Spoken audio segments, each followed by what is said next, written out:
Salam and peace. You're watching Muslim Network TV. Muslim Network TV is always there 24/7 on Galaxy 19 satellite. That's where we broadcast, and it is throughout North America, USA, Canada, Mexico, east to west, north to south, and quite a bit in the rural America where regular television doesn't reach. And we are also on Apple TV, Amazon Fire TV, Raku, if you have that, that itself reaches about 100 million people right there.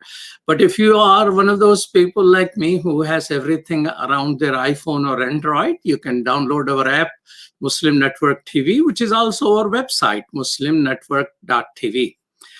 You know, today is March 11th. I rarely try to date my show, but that is when World Health Organization declared that coronavirus has become a pandemic.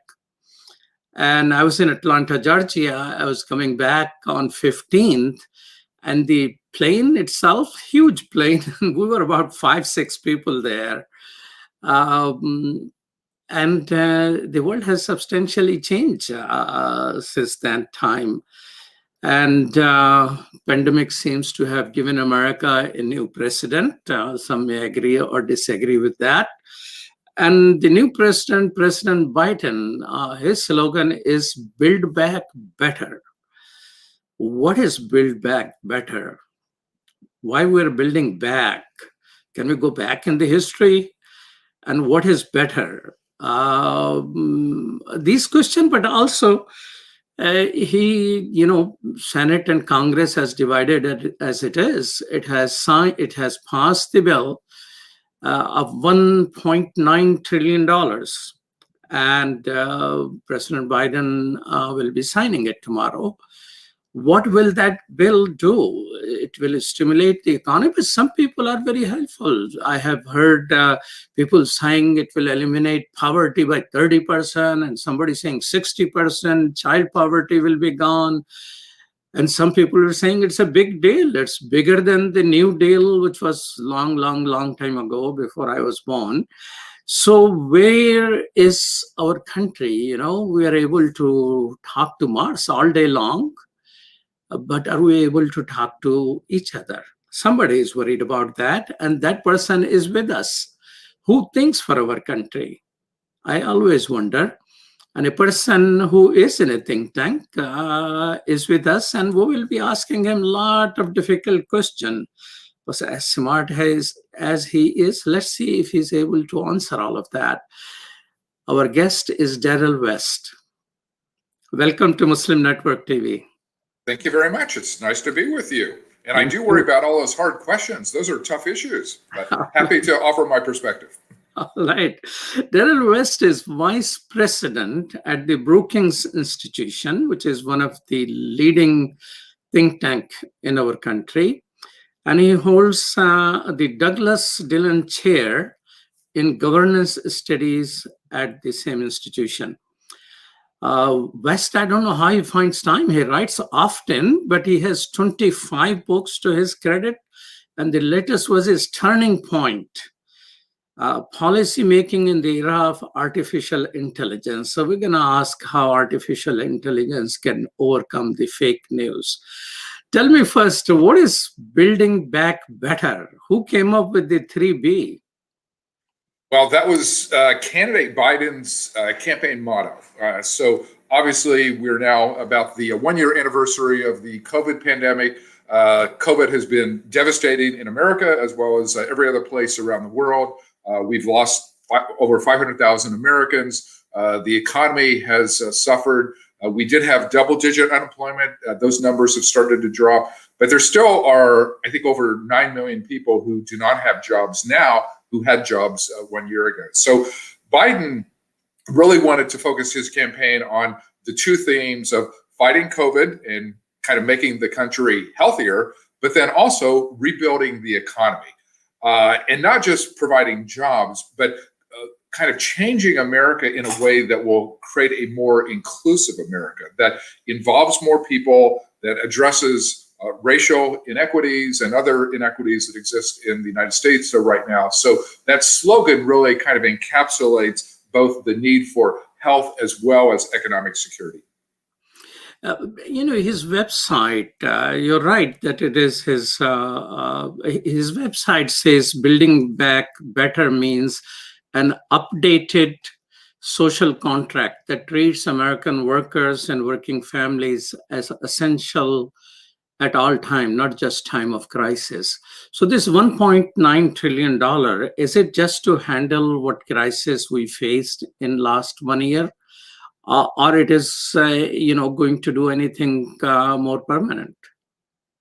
A lot of it is designed to address COVID, but there also are other things in there that I think will make a big difference. So a substantial part of it does deal with COVID relief and just getting immediate help out to individuals who have suffered and are continuing to suffer economically as well as otherwise. And so about 85% of Americans are going to get a check, and it could be up to $1,400 an individual and up to $5,400 for a family of four. So it's substantial money designed to really help address the economic pain.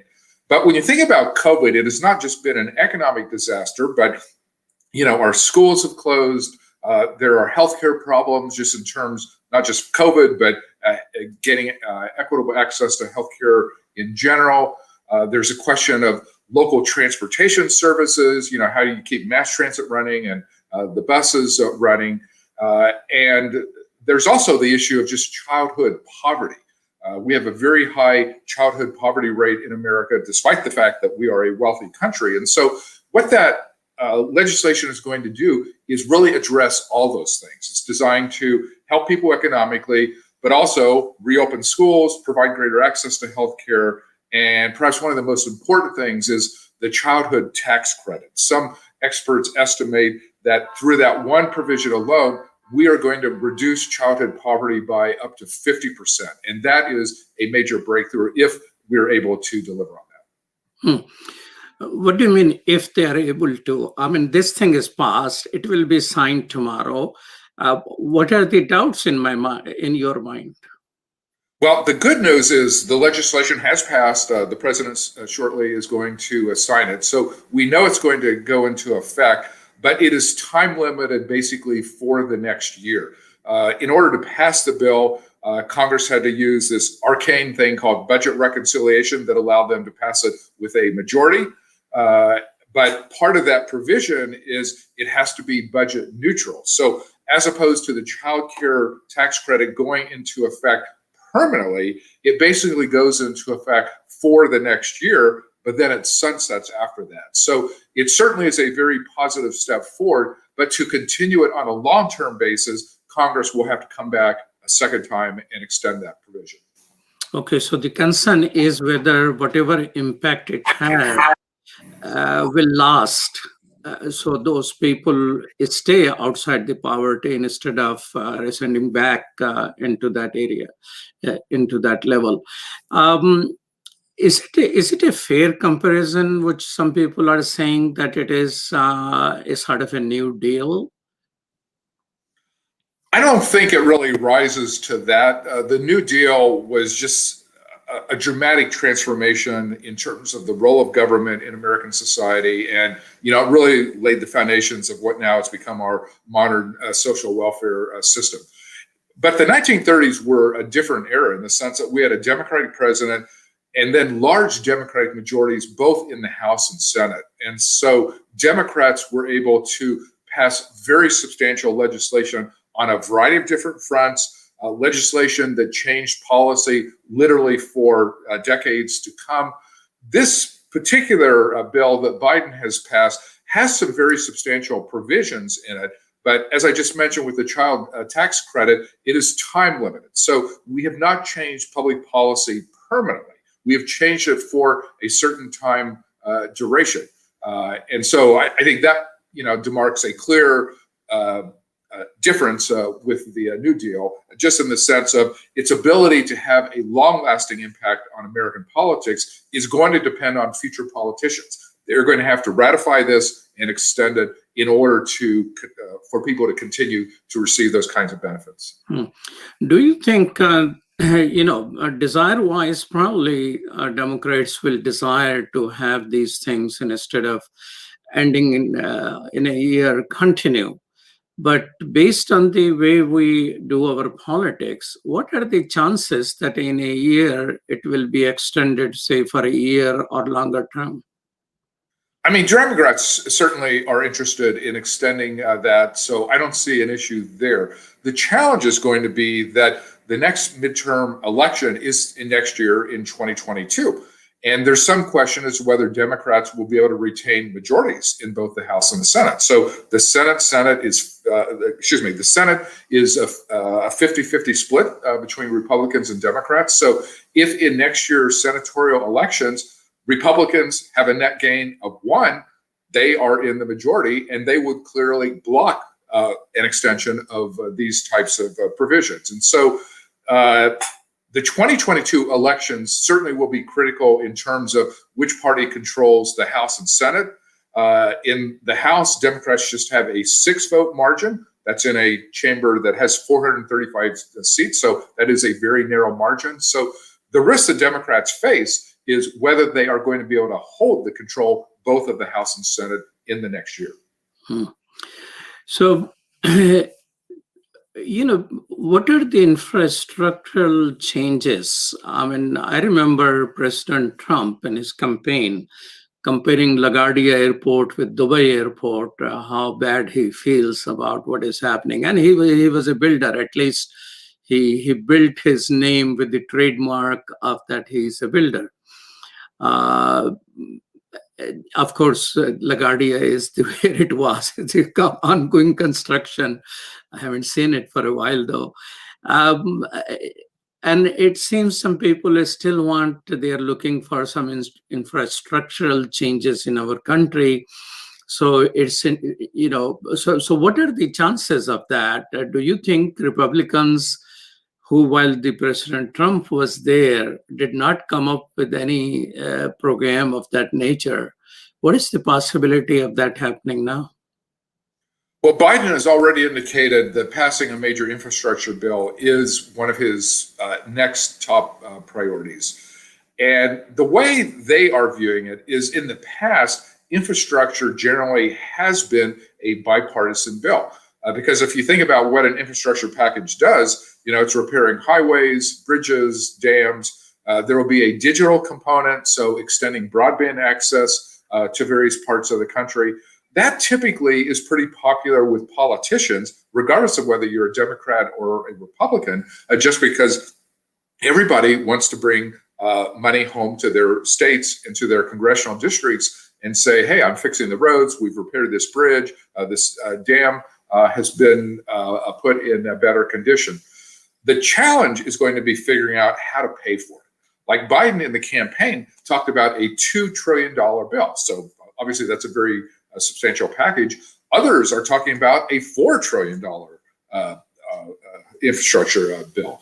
And so the complication is going to be, one, figuring out how to do this on a bipartisan basis, and then two, figuring out how to pay for it.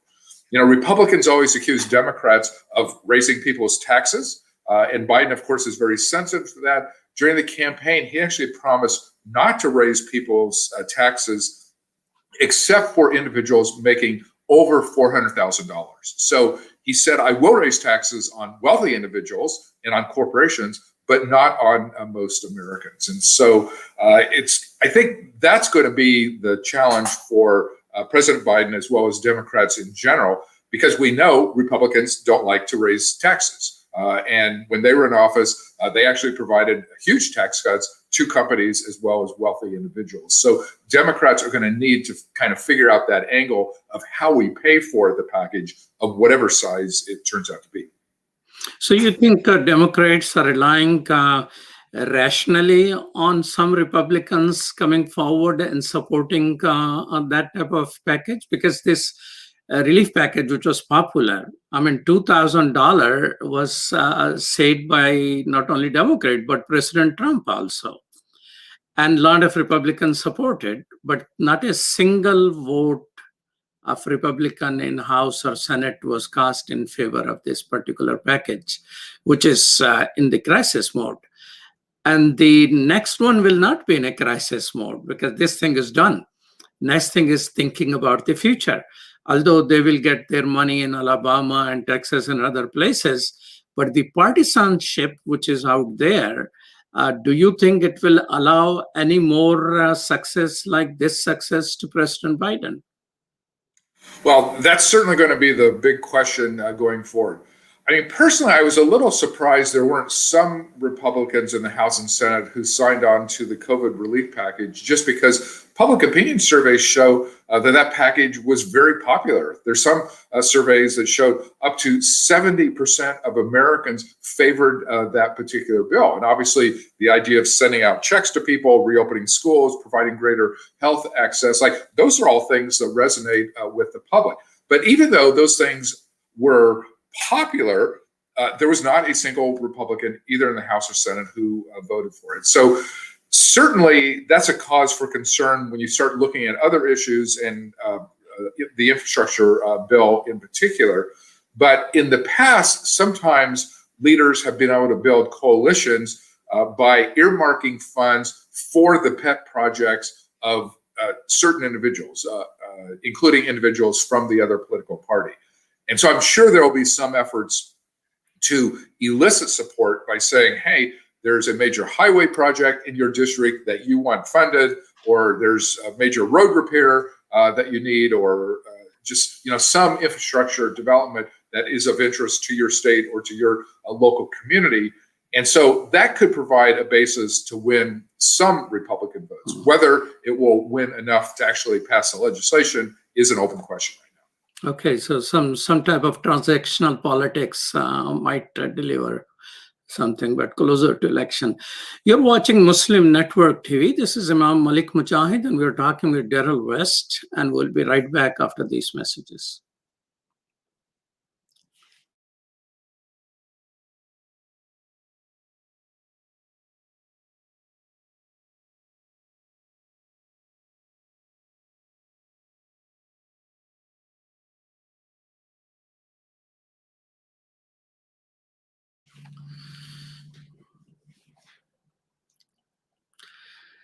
Welcome back to Muslim Network TV. This is Imam Malik Mujahid. We're talking with Darrell West, who is with Brookings Institution.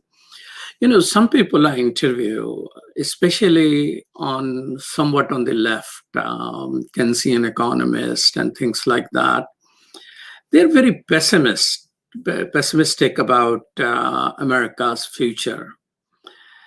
And their concern comes from that our industrial manufacturing base is lost, and there is no way to go back to that. And they don't see the new economies going to deliver us or keep us non-dependent when crisis like this hit, in which supply chain is not in your own control and things like that. So you focus quite a bit on future technologies. What is your take on this? Well, I agree with the basic concern that the old industrial economy is going to be hard to recreate. I mean, certainly when you look at the manufacturing sector, I think manufacturing is down to a relatively small percentage in terms of the jobs that it provides for Americans. I don't think we're going to be able to recreate that sector. A lot of those jobs have gone abroad, and some may come back, but I doubt if they're going to really come back in large numbers. Where I am more optimistic than perhaps some other people is in terms of the future of the digital economy, because America has a very strong technology sector. We are one of the world's leading innovators in that area. And I think part of the path to future economic prosperity is going to be through digital innovation and through new technologies. So I think that provides an opportunity to recast the American economy in a digital way. But the complication there is we have to make sure the new digital economy is more inclusive. We know the technologies are going to take some jobs, but they're also going to create some jobs. We're going to have to invest money in worker retraining so that those people who are losing jobs through automation and other kinds of new technologies are given training that will allow them to qualify for new kinds of jobs, to do well in a digital economy. And if we can address that part of it, the workforce piece of it, I actually am pretty optimistic about the path going forward. But that will involve some social policy changes. So, we'll have to kind of think creatively on the public policy side as we move into the digital economy. Well, one question I have is, I was reading your article, about comparing, NASA communicating with Mars while politicians and politics not seems to be in its place. We'll come to that. I want to talk to you about more about technology, but tell me this, who thinks for America? Well, there are a lot of people who are thinking for America. There actually are lots of new ideas out there from the left, from the right, from centrist organizations. The problem is our politics are screwed up. Our politics are dysfunctional. Our political institutions are not functioning very effectively. And so it's hard to convert good ideas into good policies. It's hard to get good policies adopted. So the real problem in America is not lack of ideas, it's poor governance. And in fact, I argue this is actually not unique to the United States. There are many countries around the world that are suffering major governance challenges. If you watch the international news, almost every night there is another story about a different country erupting in protests. Like, people are very upset about their political leaders. They feel like there's too much corruption. Things are not functioning well, that elites are gaining benefits over the general public. And so this is true in a lot of places. But, we have a lot of governance challenges in the United States. And if we can somehow make progress on governance, then we will be in a very strong position to make the policy changes that will ease this transition to a digital economy. But I thought the people in think tank, they rotate with the government. So they're thinking there and then they're sitting in the government. As Biden administration, some people who have gone from think tanks? Yes, about 20 of my colleagues actually have gone into the Biden administration. President Biden has drawn on people from other think tanks as well. So that is a traditional source of government recruitment. And so those are people who have thought a lot about policy challenges and ways to address particular policy problems. And now that they're going into government, they will be in a position to actually implement it. But then the question comes in that if you're saying there are a lot of people thinking, and here is 20 people from your think tank sitting in the government, why then the issue of governance comes in? Because they are the one who are leading those policies, right?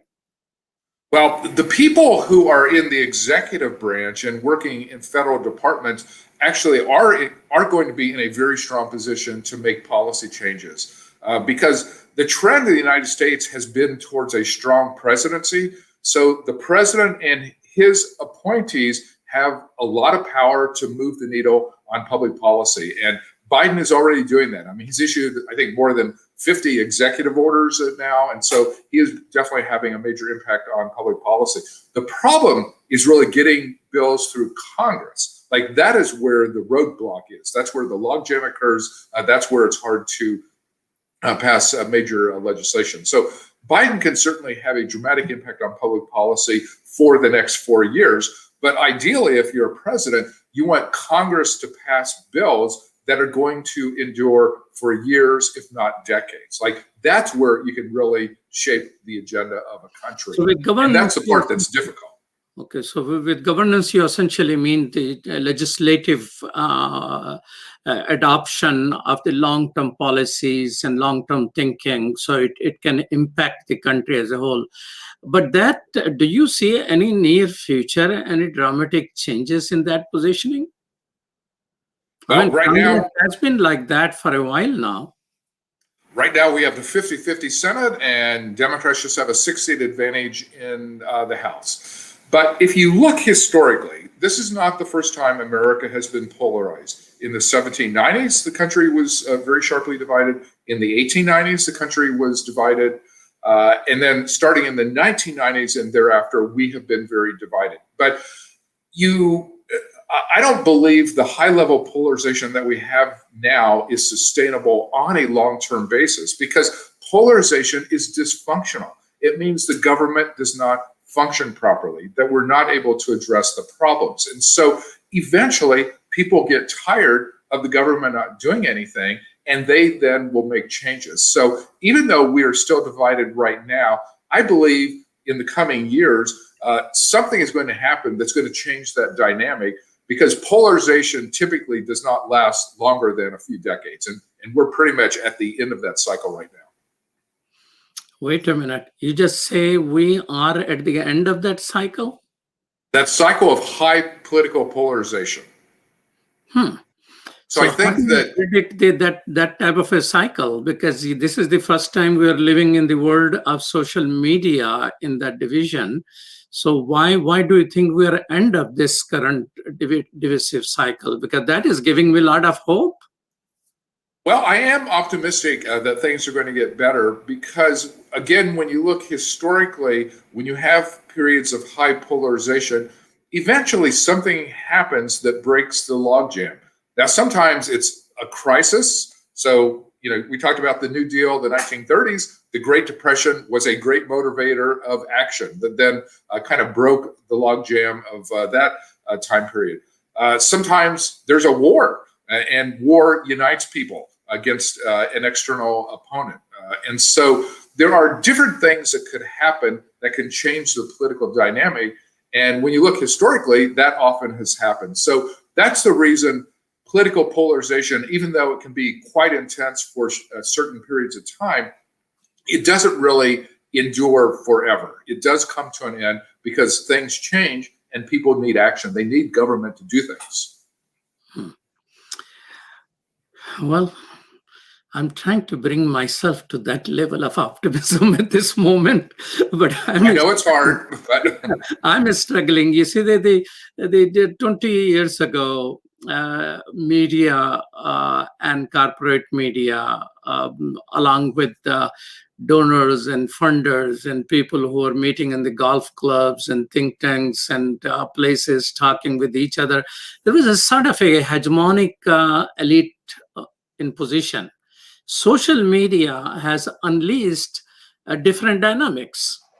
And so blood is not among elite. Bullets is on the streets. People are buying guns. People are running out of bullets. I mean, people don't have enough bullets to purchase, so they are rationing bullets at this particular moment. So this is a very different type of dynamism. So historical deduction might say that, well, these things, there are phases of life, they come and go. But this predicting that we may be at the end of it, God forbid any other major war, all the people gather, all the war mongers are gathering in the South China Sea right now. I mean, we got ships, and French is sending a ship, and the Britain has already an aircraft carrier, and China wants to claim the whole thing. So God forbid anything like that breaks out. But I have little difficulty. But I like your optimism. If optimism is not there, I think the world cannot move forward.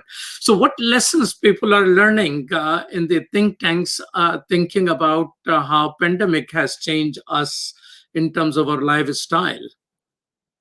Well, I agree with all the problems that you just recited. So, and we do have to take them seriously. But for example, on the social media example, the public policy always lags the technology, meaning the technology rushes ahead, and it sometimes takes years, if not decades, for the public policy to catch up.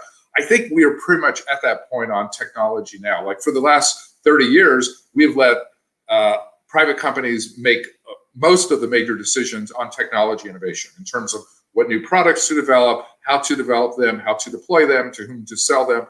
I think that era is coming to an end, and we're moving into an era where there's going to be more public oversight, public engagement, and public regulation. And so in regard to social media, you're exactly right that social media fuels extremism, it incites violence. There are a lot of bad side products of it, but it doesn't have to be that way. There are policy and regulatory changes that we can make that will create more accountability. that will kind of change the dynamic so that we move the technology so that it is more in conformity with human values as opposed to purely commercial values. And so that's what we spend a lot of time thinking about. Like, we like technology. We want to, there are certainly lots of advantages. We want to preserve those advantages, but we want to minimize these clear problems. We want to minimize the extremism and the violence that sometimes has come out of social media platforms. You're watching Muslim Network TV. This is Imam Malik Mujahid. I'm talking with a think tank leader, Darrell West of Brookings Institution. We'll be right back after these messages.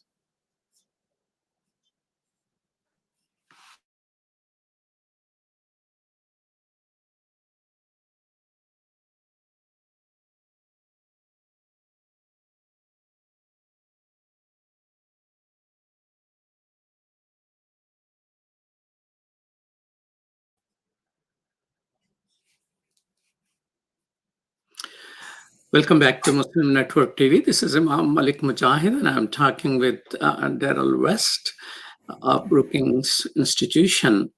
People are, including me, who hasn't hugged his grandchildren for a long period of time. People want to come back to the normal. But when it comes to the government, returning to normal sounds like, business as usual. So what people are thinking, the pandemic probably caused President Trump his presidency, although many other things should have caused the same thing. But what are people thinking, based on what is happening right now, what new things we have done during this period? We started Muslim Network TV. That would not have been possible before the pandemic. And so what people are thinking in think tanks, where we need to take America. So if the politics of the divided government is not there, what is it would you like to see? Well, I do think many of the changes that we've seen as a result of COVID are likely to persist in the future. In a lot of respects, I think COVID pushed what otherwise might have been 5 years of digital change into 5 weeks or 5 months. Like a year ago, we all had to adjust in a very short period of time to online education, telemedicine, remote work, e-commerce, and a host of other changes. Basically, we had to start to move more in a digital direction. And I suspect that even after COVID really starts to dissipate, many of those changes are going to continue. Like you've discovered the advantage of kind of using digital technology to get your message out. Well, lots of other people are going to do the same thing. Video platforms are going to continue to be part of the landscape. I mean, at Brookings, we host webinars. We're averaging about 2,000 people per event.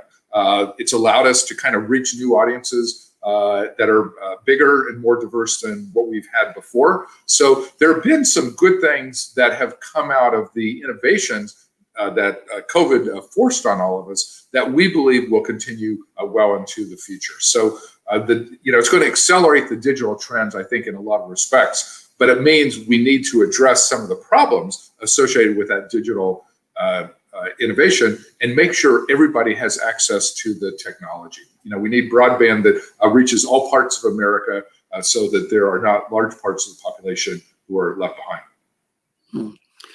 Let's talk a little bit about the technology in the world. You mentioned, technology, what social media and hate and fake news, and you expect more regulation probably will be coming to as we mature in the usage of that. But in the world, it is causing havoc. I mean, there are scholars who have connected the genocide of Rohingyas in Burma essentially to the Facebook.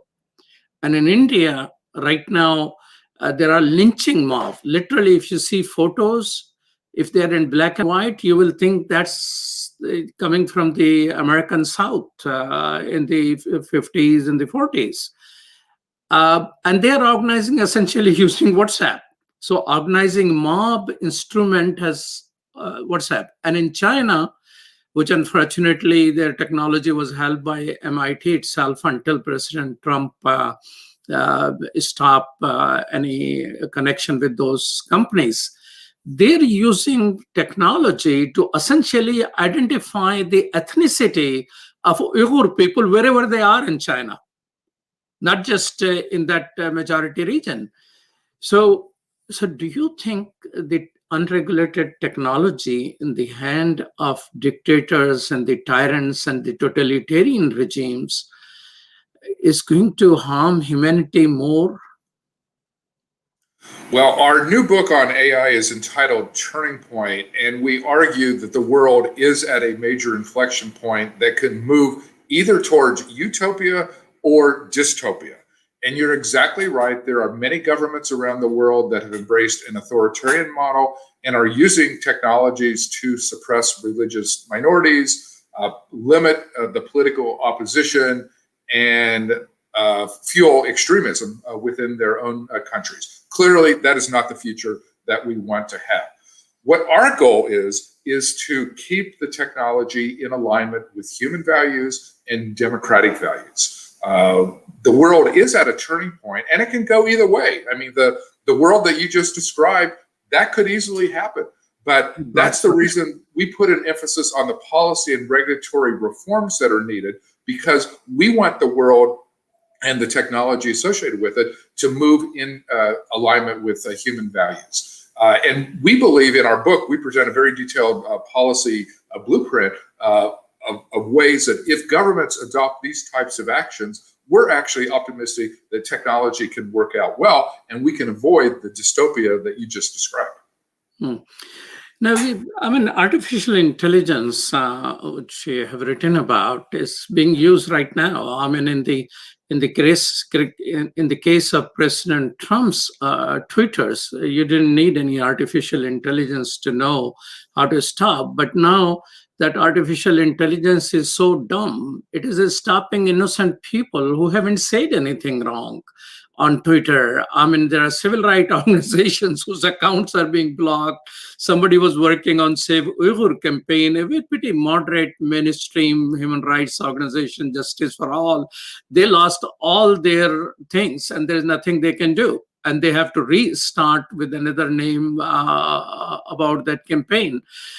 So when do you think artificial intelligence will be intelligent enough? Well, we don't want to leave important decisions just to technology. I mean, that's the lesson I draw from some of the examples that you give. What we suggest is a model where technology augments human performance. And so the idea that the AI alone is going to make better decisions, that's really not the way it operates. The way it can operate more effectively is if humans control the AI and they devise the AI to conform to human values, and that we use the technology to create better lives and more inclusive lives for people. So, in the area of bias and discrimination, we need to make sure the algorithms kind of respect all people and aren't biased against political, religious, racial, or ethnic minorities. And we have specific ideas in our Turning Point book on how to accomplish that. There are policy changes. We have lots of anti-bias and discrimination laws for the bricks and mortar world. We need to bring those into the digital world to make sure the technologies do the types of things that we want. So it doesn't have to be a negative outcome. We don't want to rely on technology to make decisions on their own. We want the technology to be developed and deployed in ways that promote human values. Makes sense. How many congressmen have read your book? I have no idea. We've been getting a good response. I've done a number of book talks on this. We have done briefings and podcasts, lots of news interviews. There is a lot of interest in AI in general. I have given talks before various federal agencies. They're eager to embrace new technologies and deploy them. And we encourage them when they start to do that they have a strong ethical foundation, that they think about the ethical principles and make sure that the algorithms they use respect basic ethical considerations. Who is in competition with the United States when it comes to artificial intelligence? China. Continue. The big competitor for the United States in terms of AI development is China. I mean, the two leading countries in the world now on technology innovation are the United States and China. And what I argue is, if you go back to the post-World War II era, we had, nuclear weapons and chemical weapons and biological agents. There were international agreements that the United States negotiated with the Soviet Union, other, with China, with other Asian countries, with European countries, and so on, to place some limits on the use of the nuclear weapons, on chemical agents, and biological warfare. We argue that as we're moving into this new digital world with AI and so on, we need to be talking to our adversaries and reach some agreements on the use of the technology, particularly in the military and the defense areas, in the same way that we did with nuclear weapons in the United States and the Soviet Union. Like, we had nuclear weapons pointed at one another, but we put some restrictions on the number of missiles. We created a hotline between Washington, D.C. and Moscow. We need to be doing the same type of thing now on AI-based weaponry. We don't want autonomous weapons that are outside of human control. We need to create some guardrails that basically make sure that there isn't some accident caused by some algorithm that leads to a war. Well, in a world, Darrell, where China is all over right now in Geneva, where the Human Rights Council is meeting, China is working with handling and charming African nations, other Asian nations, in support of tyrant regimes. Right now, since a couple of days, they're discussing Sri Lanka and what is happening and all that. And the United States had a good position, thankfully, probably to the new administration, except they are just saying whatever they have to say, and they have been isolated and boxed into a group of Western countries. While the rest of the world is collaborating and talking, and our people, from our State Department who are present in Geneva are not even interacting with African and Asian on these issues. I mean, we have isolated ourselves. I don't think it is just the Trump who could be blamed. I mean, he definitely was very loud on those issues. But our isolation in the world, which has resulted in human rights violators essentially to be in the committees who are supposed to talk about stopping human rights violation. So when I think of your hope with artificial intelligence, some sort of agreement with the leading agencies, the whole idea of monitoring, whole idea, I mean, I was talking to the person who wrote the chemical ban law in the United States that was part of the international treaty on biological weapons. He actually thinks this COVID-19 either intentionally or unintentionally is part of that biological, weaponry, which nobody can investigate, because China even has not now World Health Organization to thoroughly get into. So the type of world changes which we have seen growingly, isolation, does it give you hope that what Biden is trying to recreate, putting a former Secretary of State Kerry on the one side of the work, and he has the new Secretary of State and all of that, they will have enough time and enough thoughtfulness to really move on getting an international treaty which is verifiable in terms of artificial intelligence, because right now it is being used as a weapon.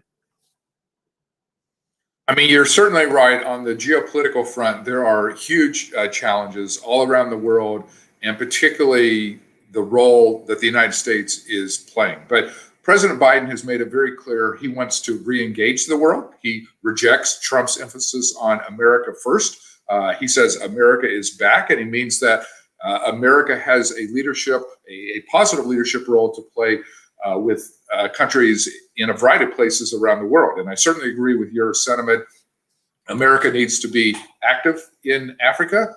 China is certainly very active there. It's building infrastructure. It's now distributing COVID vaccines in the Middle East and Africa and elsewhere. And so the United States has to step up in a variety of different ways through foreign aid, through the distribution of vaccines. And I believe that this is where Biden wants to go. He's saying that any American who wants a vaccine will be able to do so by the end of May.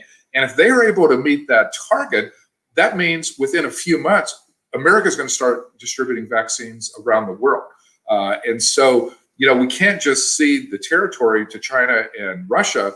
The world is not going to be healthy and safe from COVID unless all the people are vaccinated. So I think there are lots of ways in which Biden is going to re-engage with the rest of the world, and he wants America to play a constructive role.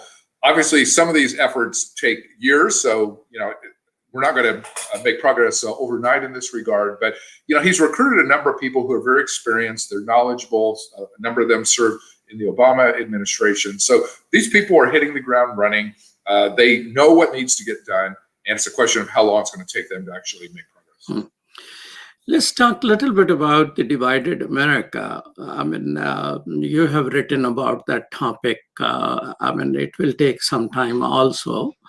But what do you suggest America need to do to bridge the partisan hyper conflict in which, but first let me ask, the families are divided, but do people in Brookings institutions talk to each other normally who do not agree with each other?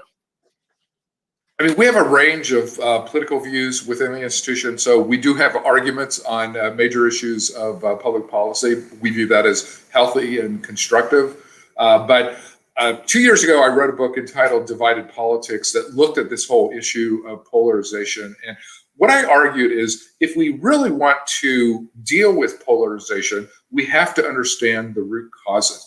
Why is it people are upset with one another, and why there is a lack of agreement on basic values and basic goals? And what I suggest in the Divided Politics book is it comes down to we live in an era of high income inequality. And so there are many Americans who are not experiencing economic opportunity. They are rightfully upset about that. Many of those people actually voted for Donald Trump. He was someone who positioned himself as the messenger for that. There are large geographic disparities across America. A lot of our economic activity is centered on the East Coast, the West Coast, and then a few metropolitan areas in between. We need to reduce that imbalance because people in much of the country are being left behind, and they are upset about that. And I agree that they are upset. They should be upset. But we need policies that deal with those types of root causes, the income inequality, the geographic disparities. We have huge issues in terms of race and ethnicity in the United States. So if we want to reduce polarization, we have to address those root causes, because the polarization didn't start with Trump. It's developed over a 40-year period from Reagan to Trump. And so we need to start to reverse that trend line. And reversing that trend line means dealing with these fundamental issues. In a very ironical way, there's some supporters of Trump and people on the left side. They have the same feeling, people who are left out, but they are unable to talk on that particular issue either. Give me, since you're the messenger of hope in this conversation, tell me, what are the possibility of reducing the influence of those 1% people who own so much and exert so much influence? Actually, that's a very interesting point on your part, because you're exactly right that people on the left and the right actually have a surprisingly similar diagnosis of the problem. Like, they feel they're being left behind. They don't have economic opportunity. The system is rigged against them. And by the way, there's a lot of evidence in support of that. Like, those are not false beliefs on the part of those individuals. But then the problem comes on the solution side. They have very different remedies on how to address that problem. So people on the right, see the lack of economic opportunity, and they blame immigrants. They blame minorities. They're looking for scapegoats. People on the left see the lack of opportunity as rich people having all the money, there's income inequality, and then we need policies that address inequality. So there is a basis of compromise there, in the sense that both sides see the same types of problems. It's just they have different solutions on how to address them. And so that's where we need to really focus the effort, to kind of persuade people on either side that there are some common sense solutions that are actually going to make people's lives better. And, we started the conversation with Biden's COVID relief package. There actually are lots of provisions in that bill that are going to help conservatives and liberals. And both conservatives and liberals are going to get checks. Their schools are going to get reopened. They're going to get greater access to health care. So from my standpoint, this is the reason I think that COVID relief package offers some help in dealing with polarization, just because it's going to address those root causes. It's going to improve people's lives. And ironically, that may lower the temperature of American politics. Well, thank you so much. Thank you so much. Darrell West is Vice President of the Brookings Institution, a leading think tank in our country, who has sent 20 people to Biden administration. So if Biden doesn't succeed, we'll come back asking questions to Brookings Institution. What type of people are you sending there? Thank you so much, Darrell West. Truly appreciate it. Thank you very much. I enjoyed the conversation. And thank you so much, Sherdil Khan, for producing today's show, and Dr. Abdul Wahid for assisting. You have been watching Muslim Network TV. Stay tuned for other programming. We are 24/7 on Galaxy 19 satellite, OTT devices like Apple TV, Amazon Fire TV, Roku. And if you're like me, everything on cell phone, download our app, Muslim Network TV, on Android or iPhone. And our website is what else? muslimnetwork.tv. Peace. Salam.